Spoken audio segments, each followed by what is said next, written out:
Driving licence নাই, আমারও licence নাই, কিছু নাই। কাগজ হেলমেট ছাড়া তেল দিচ্ছে, মোটরসাইকেলে দিচ্ছে। আপনার হেলমেট কোথায়?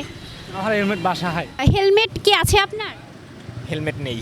গাড়ি কেনার সময় হেলমেট ড্রাইভিং লাইসেন্স ছাড়া গাড়ি কিনতেই পারবে না। সেই জায়গার নিয়ম না করে তেল তোলার সময় এগুলো নিয়ম করে তো লাভ নেই।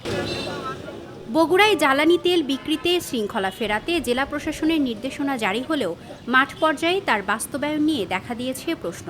লাইসেন্স, হেলমেট ও বৈধ কাগজপত্র ছাড়া তেল না দেওয়ার নির্দেশনা থাকলেও অধিকাংশ পাম্পে মিলছে ভিন্ন চিত্র। না, ড্রাইভিং লাইসেন্স নাই, আমারও লাইসেন্স নাই, কিছু নাই। হেলমেট হেলমেট আছে, বাসায় আছে। কাগজ হেলমেট ছাড়া তেল দিচ্ছে, মোটরসাইকেলে দিচ্ছে। আপনি পাইছেন? আমি পাইছি।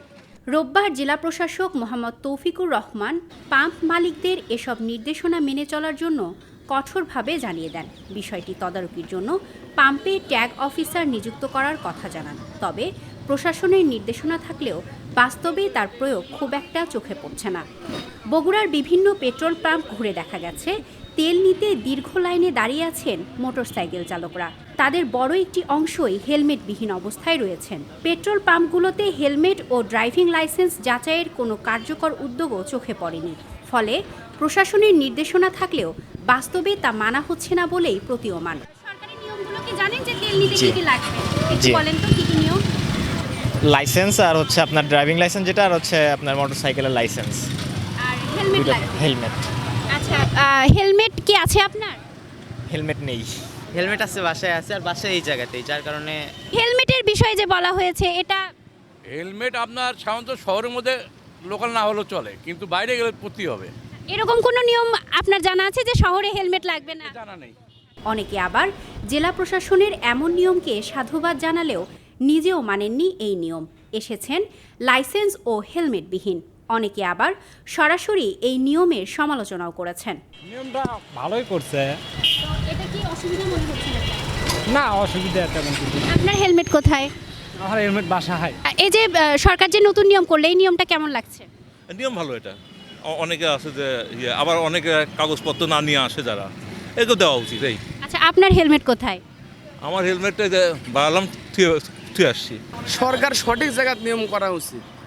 আপনার গাড়ি কেনার সময় হেলমেট ড্রাইভিং লাইসেন্স ছাড়া গাড়ি কিনতেই পারবে না। সেই জায়গার নিয়ম না করে তেল তোলার সময় এগুলো নিয়ম করে তো লাভ নেই।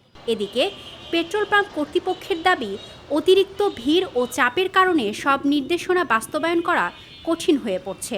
তাদের মতে পর্যাপ্ত তদারকি এবং সচেতনতা ছাড়া এ ধরনের নির্দেশনা কার্যকর করা সম্ভব নয়। তবে তারা নিশ্চিত করেছেন জেলায় জ্বালানি তেলের কোনো সংকট নেই। আমরা যে হেলমেট আর কাগজপত্রটা চেক করা আসলে আমাদের পক্ষে অসম্ভব হয়ে যাচ্ছে, কারণ এখানে অনেক চাপ। সরকার তো পর্যাপ্ত তেল দিতেছে। এই সংকট থেকে আসলে এলা মানসিক সংকট, এলা অন্য কিছু নয়। সরকারের তেলের কোনো সমস্যা নেই।